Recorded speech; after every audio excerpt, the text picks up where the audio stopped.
Okay. So, thanks that so many people are here. It's cool. Yeah, well, I will start. My name is Sven, and since a few years I'm working with Java, and I really like it. And the main thing that I have is that I'm mostly working with old legacy projects. Who's working on projects that are running 6 months, greenfield, you're preparing it once, deliver it, and touch it never again? Okay.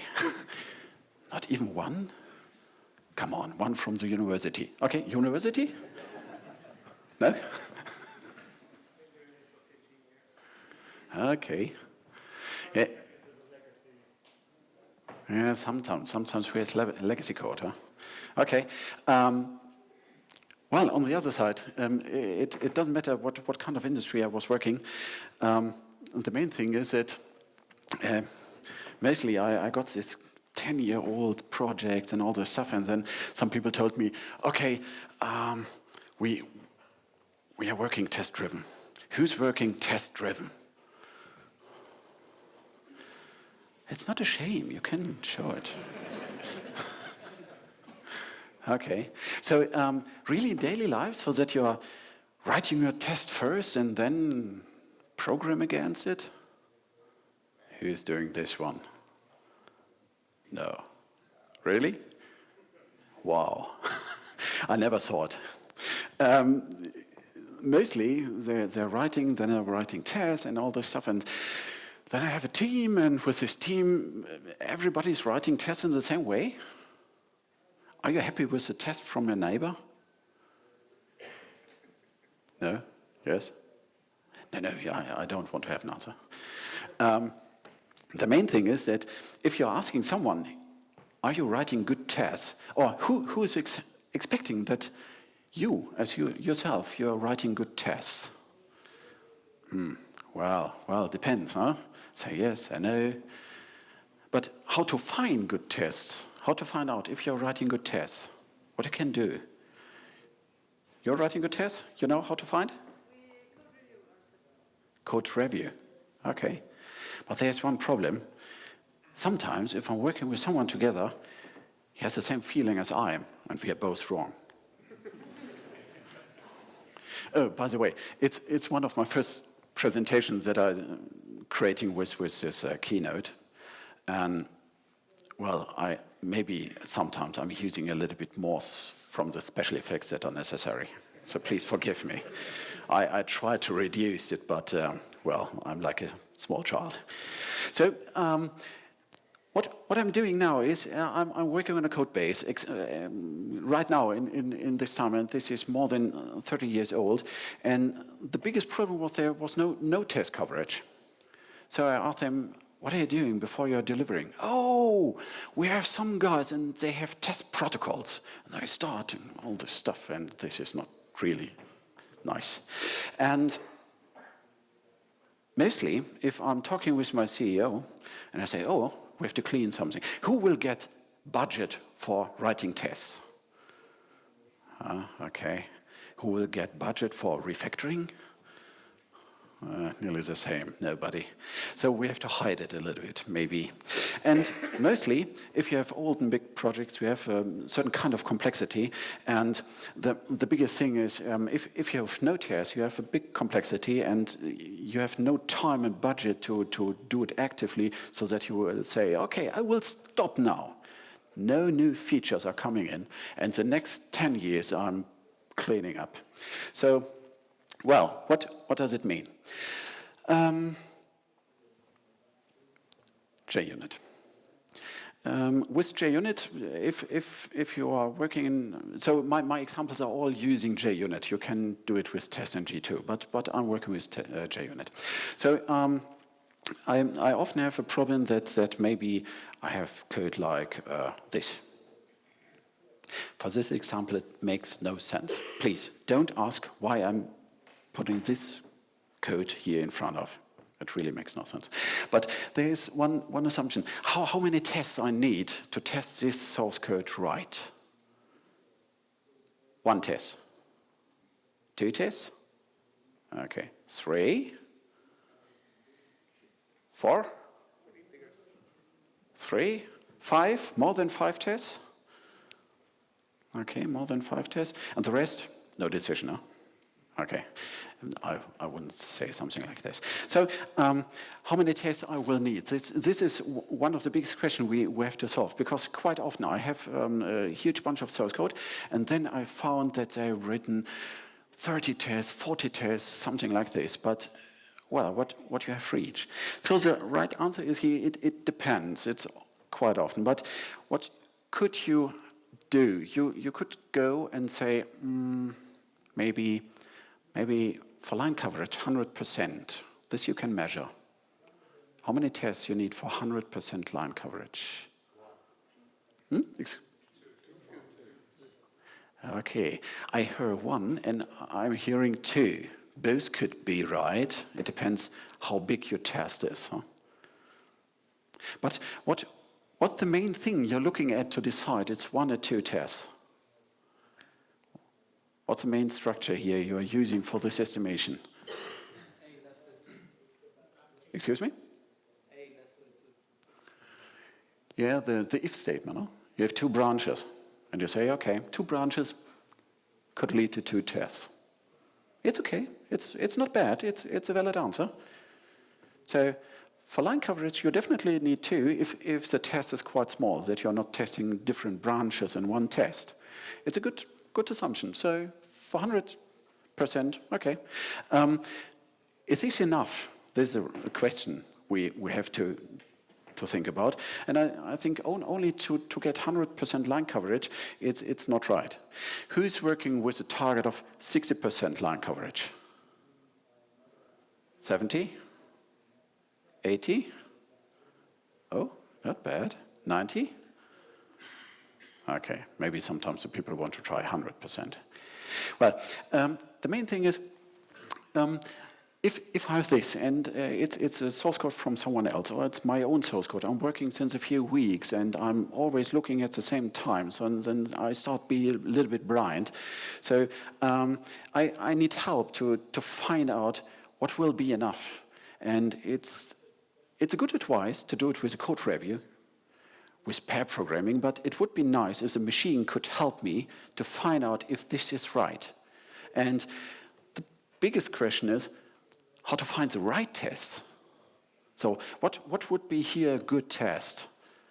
What's the right number? How to find it out? This is a quite simple example. Imagine if you have a few ifs and else branches, a for loop, something like this. Okay, so I would say I will start with this test. Is this a good test? Who says, yeah, this is a good test? Okay, the opposite would say no. No? Why? Because adding 0 to 0 doesn't really, it's not, you are not validating any result. Your output shouldn't change. You know? Well, could be. Kind of silly. I think you are testing an addition. Okay, so the main thing what he says is that adding 0 plus 0 is 0, so there's nothing interesting here. But on the other side, I would say, okay, well, let's start with the second test. Now I'm doing something else, 3 plus 0. What I reached, 100% line coverage, huh? Exactly, because I'm going through both branches.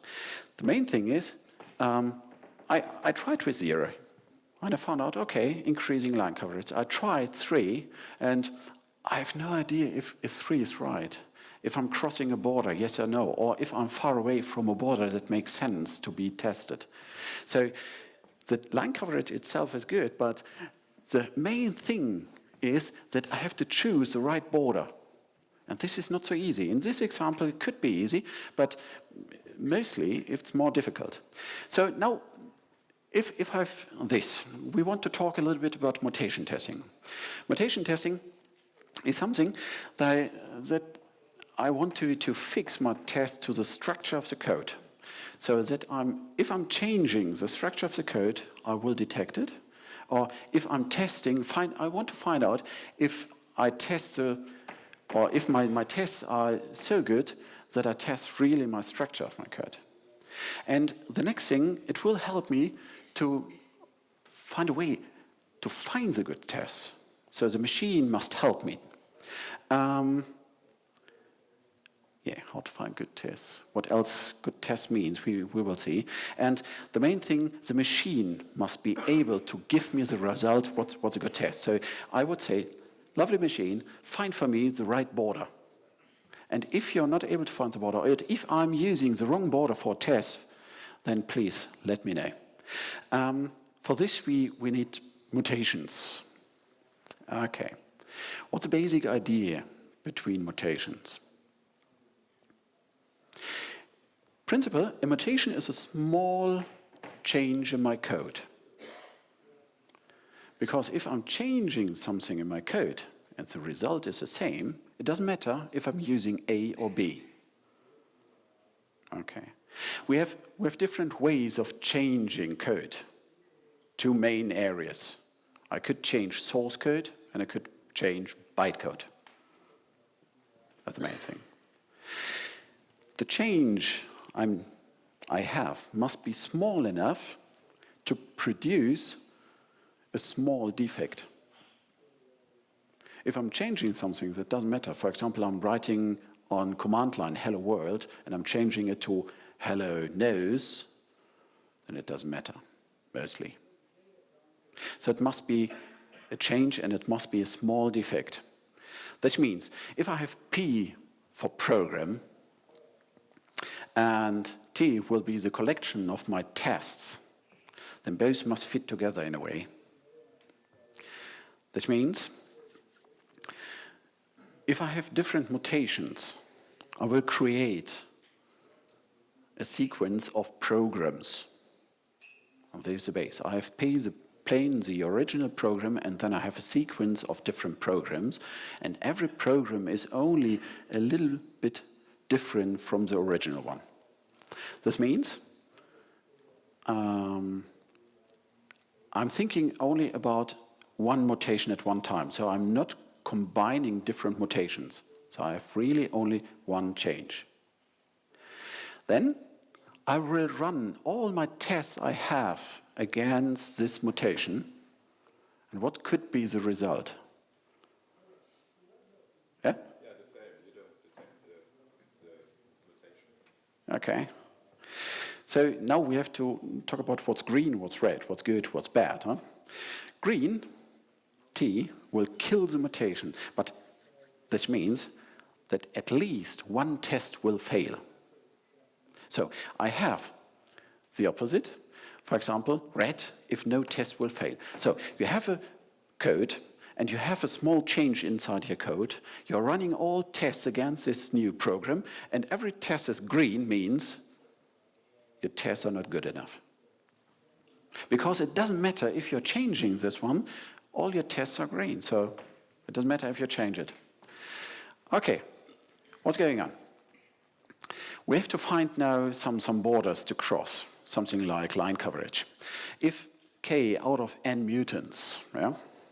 Okay, if we kill all mutations, then we are good enough. So how to find all mutations and what does it mean? And what's a border for you? So if both is the same, we're perfect, but the world is mostly not really perfect. But to get all mutations, we want to think about how to create these mutations. So I really found some people changing source code, running tests, and going back to the last commit. Please don't try this way. So the good thing is we can generate everything, the machine. So practical TDD with mutation testing, what means we are generating the mutants, we are running all tests against it, then we are checking the reports, And then we start writing more tests until we killed as much as possible mutants. What would be the border to stop, and how we are doing this loop until quality goal is reached. So you have to decide how many mutants and what kind of mutants or mutations you want to detect. And that means, what could we change inside the source code? Excuse me? Constants, okay. Any other ideas what we could change in the source code? Operators. Operators, plus to minus, okay. Less than or equal. Okay, equals, and less equals, okay. What else? Conditions, okay. We have much more of these things, but the most important things are already here. So, if I check what I could change, I will have something like a default rate of defects per 1,000 lines of codes. We have the same with error per 100 lines of code or 1,000 lines of code. So you can measure this and estimate that every defect you're producing must be independent.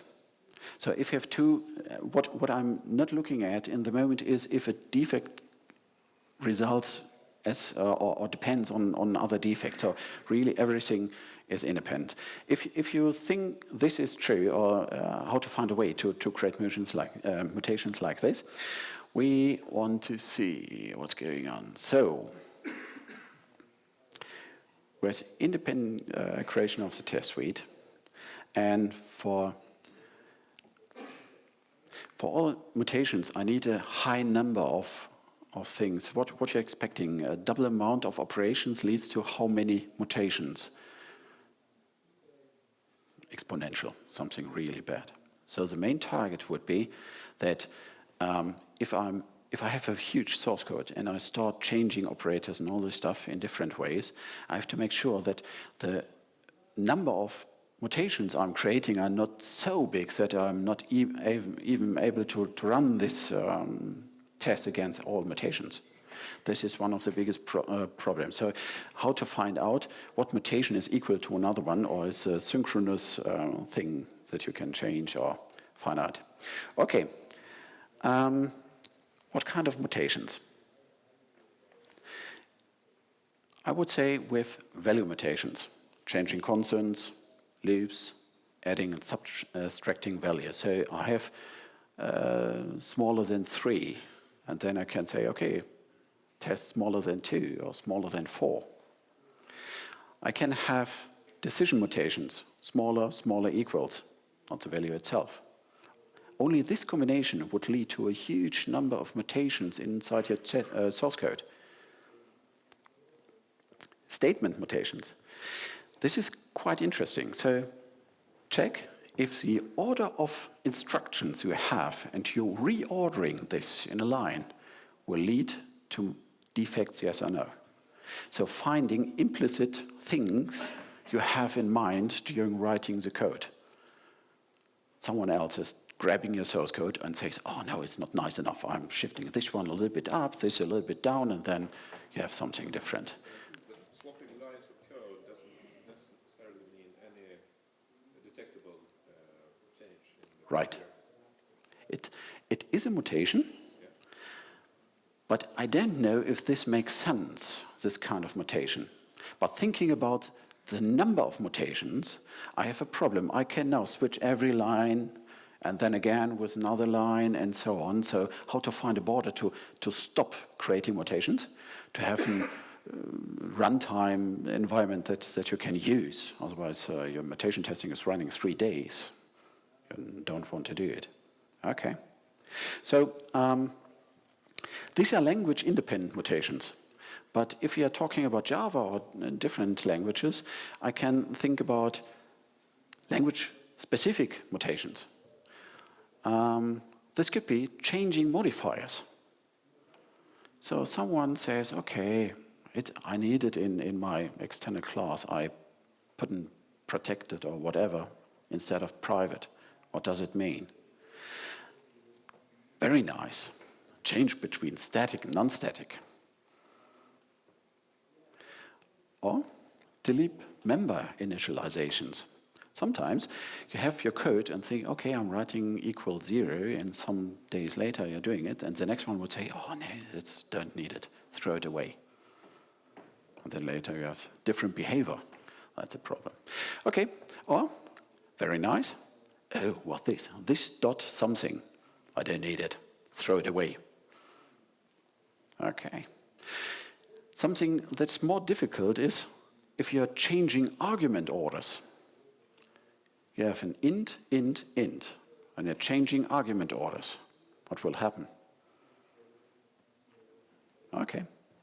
So, in total, this means that you have language-independent mutations, you have language-dependent mutations, and then you can find out if you are working, for example, mutations in inheritance and co, if you're working on language-specific initialization stuff, on stuff you can't detect because you're reordering static, non-static, and all this stuff. So Java has a huge bunch of things you can switch.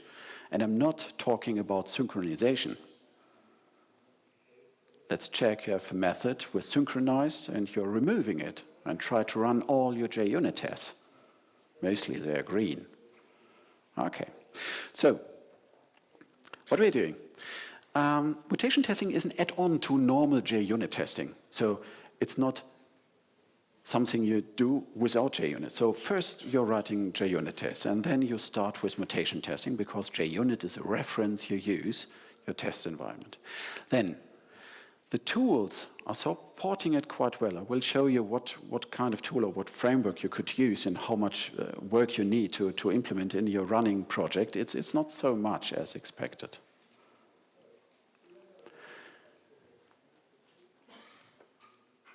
Generating and running the tests are quite time-consuming. This means you have to find a structure in your project so that your developer is really using this one. Because this is nothing you can use with an integration system like TeamCity or Jenkins. Because if you will get the report and then start adding something, and then later you will get the report again, it will take too much time. So this means it's something you're writing a test, or you have tests, then you want to create some mutations, then you want to create all the reports and then see what's going on. And from this part, you want to increase your test coverage, your mutation test coverage. Okay. This mostly leads to something. It will change your project structure. This means I had this project structure, and it was quite big. They're quite big modules, and they start with mutation testing, and then every run took, I don't know, 20 minutes or 15, 20 minutes, something like this. So nobody wanted to do it in daily work. So they say, okay, I'm going out to drink a coffee. I have my report. Yeah, maybe I could do something. And then they started to divide the module in smaller modules so that you have mutations only in a small module, so that all mutation tests running in 2 or 3 or maybe 5 minutes, but mostly less. And the effect was that they found out that between the classes, I have a class, I want to put it to module A or B, and then, oh, it depends on, and this depends on, and so on. So they find out that inside the module, it was very hard bound at each class to another, and they all depend in a way to another class. So it was quite often not easy to make smaller modules out of it. So they start thinking about how to divide things. They introduced interfaces. They decoupled with different technologies. The worst thing I saw was they using a reflection to identify low to class 4 and so. So the project structure is changing mostly to smaller modules, and then the runtime of mutation testing is small enough so that you are really doing it. So looking at the market, what mutation testing will give you. If you're typing mutation testing at Google and say, okay, I need a framework, you find, for example, something like MuJava or MicroJava, or how to pronounce. So if you're looking at a timetable from them, they started 2003. So mutation testing is quite an old technique and nothing new. But there is something with the most project. There was a hype between 2003, 4, 5, and then you can see that few frameworks started working and they played with all this stuff, and then around 2006, 7, nobody was interested in. And then most of the projects died. Especially this one, they have a few maintenance things, but it's not under active development. You can find the source code, and you can find some GitHub repositories and all this stuff, but it's completely inactive, this project. The other thing is that if you're checking for frameworks like this, you have to find out what's a way of dealing with the mutations. Some of them are really try to change source code, then compiling the whole thing, then running the test, and then changing source code again. And this is a thing that is not so easy to maintain, and this project died earlier than manipulating on bytecode. And if you're looking a little bit around, there is only one project. It starts 2012, and well, since 2014, this guy has really time and is working very actively, and this is called PITest. This project is really active, so you can see sometimes a few upgrades per year, and PITest is originally coming from parallel testing framework. So he has always in mind that testing must be fast. And this is one of the good things, because he's always thinking about how to make tests fast, how to can divide it, how to can make tests independent, all these things. And from this parallel test framework, it changed to a mutation test framework. So I have no idea why he's calling it PITest. Okay, let's see. This one we had, well, the example from before. If I now would start with, come on, test unit, we decided, okay, 100% line coverage, okay, we had it. And to be safe, 2 for line coverage 100 we had, and now we will see how we need. So this means we have one if statement, okay, you can estimate from the program structure how many tests you need. We have this. We have one else branch, so mostly 2 tests. Okay, we have 2 tests to get 100% line coverage. Everything fine. But starting with this test, we had 0 to 0. Does mean good value, not good value. And we had this 3 to 0, 3 plus 0. Okay, well, think. If I'm checking line coverage, I will get something like this. I created this with Jacoco. And we see that there's one line green, one is yellow, so we can get a hint, okay, there's something not 100% test, so the test is running through, but it's not really good because we have different branches behind, and the return value is red. This is a typical Jacoco report. Who's using Jacoco? Okay. And the other one, Emma? Emma is a predefined thing, yeah? Okay, something else? There's mostly test coverage per class, test coverage per method, test coverage per line. And if I'm talking about test coverage, I always test coverage per line coverage, not per class. So with the second one, I will get a completely green test. So with this, I can run to my CEO and say everything is fine. Okay, let's see. So 0, 0, 3, 0, 100 line. So how good these tests are, we discussed, okay, I have no idea if this really is the right test and how to measure if the test is good. So now we find out how to find the good test. Good. We're creating mutations. What we will get if you start mutation testing, I will show you how to start with mutation testing. If I declare it with my Maven stuff, I would say after clean install, PITest mutation coverage. In this particular case, how many mutations are created? 10? 20? 30? 40? 50? 60? Okay. 54. There's quite a lot for this small piece of code.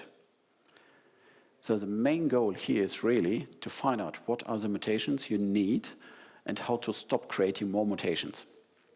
In this case, if I'm using these 2 examples to run again, you would say, okay, I could kill 3 mutations.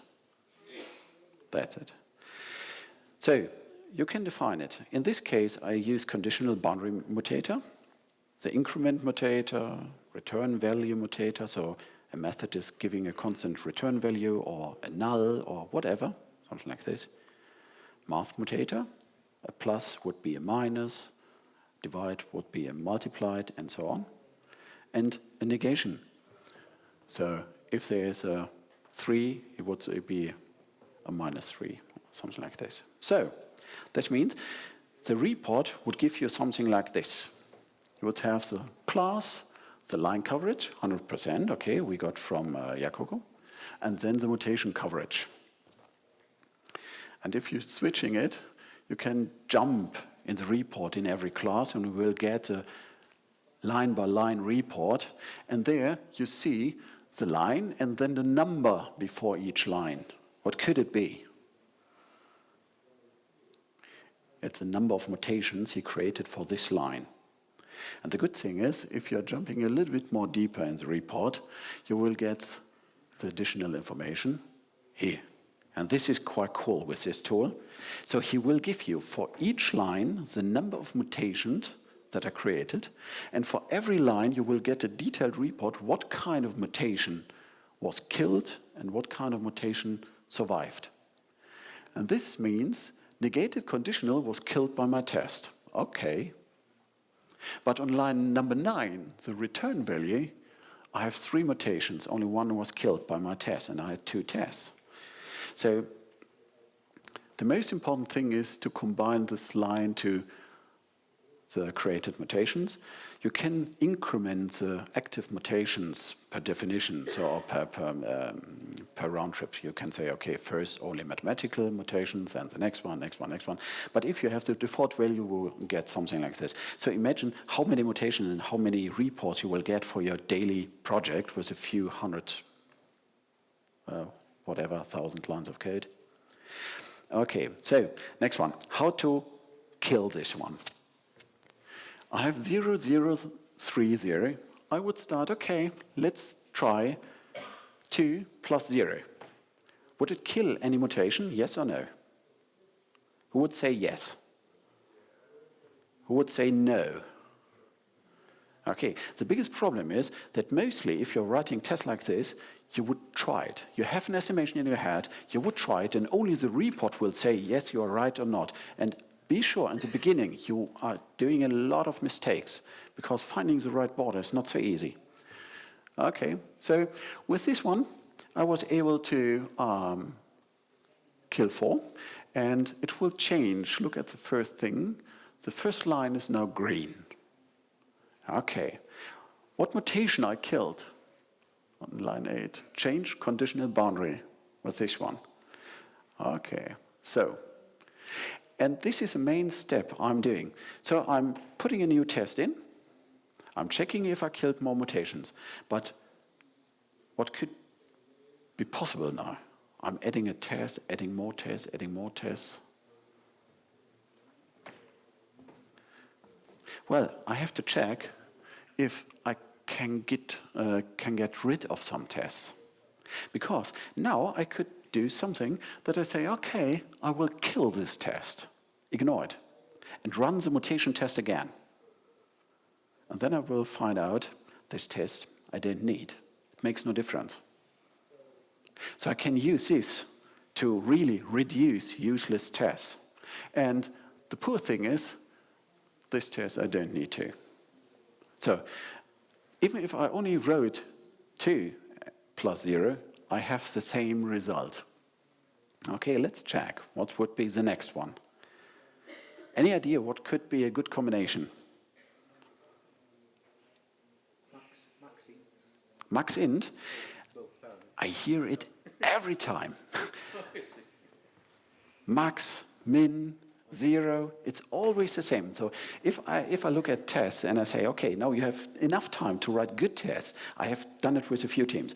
I give a piece of code from their own production system and says, okay, now you have enough time and you decide you are ready. You have the whole day if you want. And they started immediately with 0, plus and minus infinite and so on. And mostly these are not really interesting borders. That's a biggest problem. But here for this test code, what would be a good test now? -1 plus 0, 1?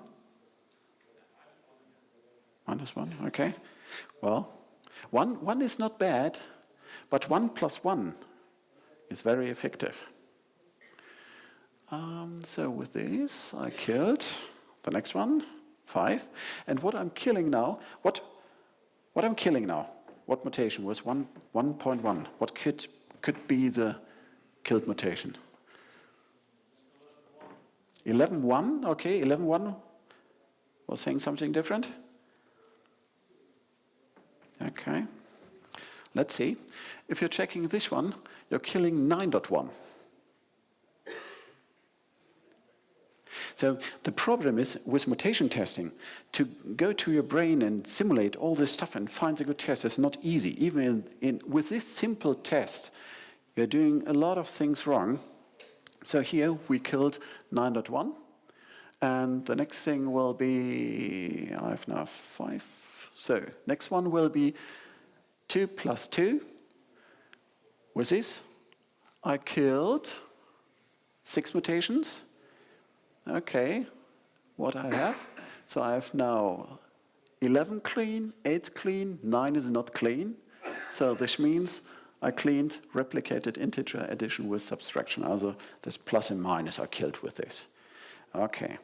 Any idea what piece of code here will be a problem? Perfect. And you're the first one who gave the answer directly. So, this means I've killed 11.1.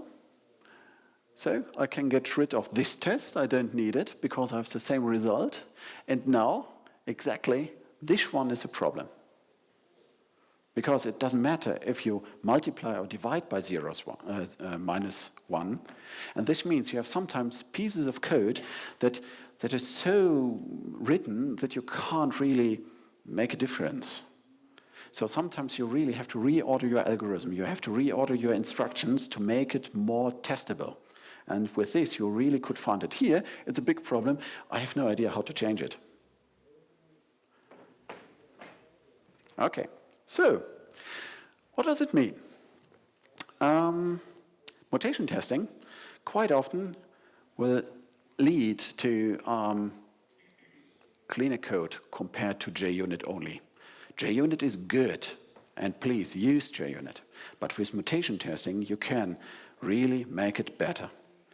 It will lead to smaller modules so that you have shorter mutation runtime. This is very important. So you don't have to say something, and your team will start packing it in smaller packages. This is not bad. And the other thing is that what else you could find with mutation testing? And I saw this quite often in source code.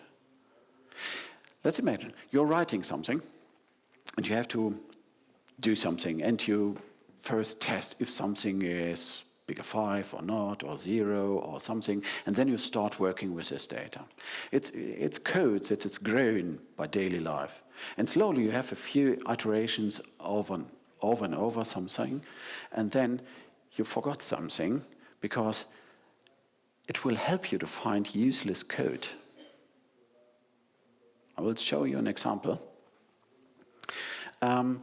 One example I found is something like this.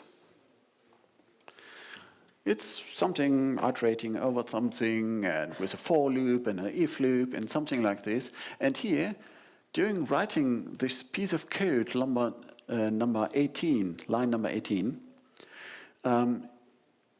it would be checked if I have something and then there was something. Maybe it made sense or was useful during the time developing it, but then the source code was grown, and I didn't need it because I'm iterating over it. So, because this makes no sense. If it is bigger than 0, iterate over it. It's completely useless. But the team wasn't able to find code lines like this because they're looking on the source code and yeah, it makes sense. It's bigger than 0. Okay, art rating of it. But in this moment to say, it's useless. Get rid of it. So the machine will help you to identify pieces of code like this and get rid of them. Makes no sense. And this is quite cool. If you have a huge project and the machine will every day go through it and give you all the things for free, it's quite easy. You don't have to do it by yourself. Okay. How to start? You have a legacy project and you want to start with this. So you need jUnit to generate the reference. If you have no jUnit test coverage, mutation test will say no. So you need at least one test. I think we are able to do it. So this means if you have legacy code, no test coverage, I was coming from the last project, I wrote one test and generated the whole mutation report. Why? I don't want to think writing tests by my own and then cleaning up later. So I definitely generated the mutation test report and then identify hotspot in my code, what part is critical. And then I was going through these lines of code and was writing exactly tests against these mutations.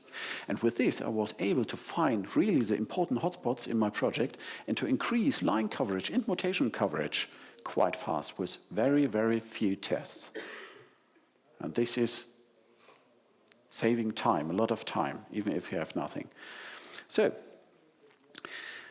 to activate this, the PITest plugin must be inside the build section of your Maven thing. Then you can configure the plugin itself, what kind of mutations you want to have and all this stuff, and what are the target classes. So if you have different parts of your application, you can say, okay, mutations only from this sub-package. You will start with mutation testing, so you can make smaller partitions of your source code. Then generate the reference, clean install, let all tests run, and then you will say, okay, now I will have the mutation coverage. This will take time. And the reports are under target PIT reports. And then you will find XML or HTML files, and then you can click there and navigate through all this. And this is quite cool because you have the reference for your next meeting. You can get it there. Okay. If you would it, the plugin configuration itself is quite easy. Org PITest, PITest Maven. You say, okay, I want XML or HTML like output. The target classes are the target classes for the mutations. And then the target test is what test suite I'm using for it. Because sometimes you have different hierarchy in your packages. For example, in this project, there's used for jUnit tests, there's always a jUnit before, so you say, okay, there's a test suite too. And for performance tests, they start with performance.org. whatever. To create the report, you only have to go to the reporting section, and the same here, and that's it. So if you're using Maven, you have to add 2 sections, and then you can start with PITest. If you have minimum 1 test, I'm able to. You will manage it. So, okay. This means start with some tests. Generate a PITest report. This must be fast. Write more tests to kill mutations. Okay. If you have time, eliminate useless tests. This could be automated that you say, okay, generate the report, go through 1 test, add, ignore there, run all tests. If there's no change, throw it away. But please do it one by one. That means mostly they start, okay, I have this mutation and this mutation. I will write a test that will kill all the mutations. It's mostly a disaster. So really go through and say, okay, I have 1 mutation, I kill this one. I have the next mutation, I kill the next one. If you kill with these other mutations, it's nice, but please don't try to write tests to kill more than 1 mutation by yourself. That's the main thing. If you want to see an example for this, I've done it. Especially with this dynamic CDI stuff. This had a mutation test coverage of 90%. But What piece of code could be critical for mutation testing? Annotation processing. Anyone who's writing jUnit test for annotation processing? This is a little bit tricky because you are outside of the normal clean compile process. This is a little bit tricky. And all this stuff with reflection, that's combining things via strings. Well, any questions so far? No? Excuse me? Is there a Gradle plugin? Gradle plugin? I have no idea. But I have no idea. I know that he's using Maven. I'm using Maven. At the moment, I'm not using Gradle, so I wasn't checking it. But you have some plugins for IDEs. For example, if you're using IntelliJ, you have this IntelliJ plugin for this, and then you can say, okay, create mutation for this one. Okay. The documentation from this framework it's good, and every mutation will be explained with examples, so that you exactly know a plus will be a minus, a multiplied will be a divided by, and so on. And it's quite fast integrated in your project, hopefully. Okay. Any more questions? Okay. Mutation may very well be a correct program. Excuse me? A mutation may very well be a correct program. So, is there any way to remove the mutations from the report that actually are correct programs? So what you could do is you can decide this kind of mutation you want to have, yes or no. This is mostly a quite huge decision. But you can exclude classes. That you can say, okay, this mutation, please not for this class, or exclude this class from mutations. You can do it. But mostly, it's my experience, it doesn't fit to everybody, but mostly if you have mutations and your tests are not getting this mutation, then mostly it's the thing you want to describe with your source code is not clear enough. So mostly it's sometimes we started discussions with a customer and says, okay, you gave out these values, and if you gave me these values for testing, I have some mutations that I can't cover. Please give me more details or more test values. And then they figured out that there's a range of values that, could be both. But this is later. Okay, one more? It looks like it would generate a lot of work if you introduce mutation testing to some team who's not doing it yet. Do you have any tip? Because before you said we won't have budget probably for doing more testing, so restructuring codes and writing more unit tests, and it would generate 2 times more unit tests perhaps. Yeah, well, the main thing is, if you're talking about time and budget and you have no tests, then it's easy to use mutation testing to reduce the number of tests you're writing. This is mostly faster. If you detect areas in a source code that you say, okay, I can't kill the mutations and I have to refactor, then create a ticket and think about it later if you have a little bit of time so that you are going through this detail later. But the main thing is, if you have some jUnit tests, let it run and analyze only the report and say, okay, this is a very critical part of my application and this not. And then focus with the team exactly there. That's the main thing. And then you can really focus on critical things, getting things done there. And then I think you have higher quality with the same amount of time. But try it. Only try it. Okay. Okay, we are running out of time, so thank you very, very much, Sven. So, thank you very much.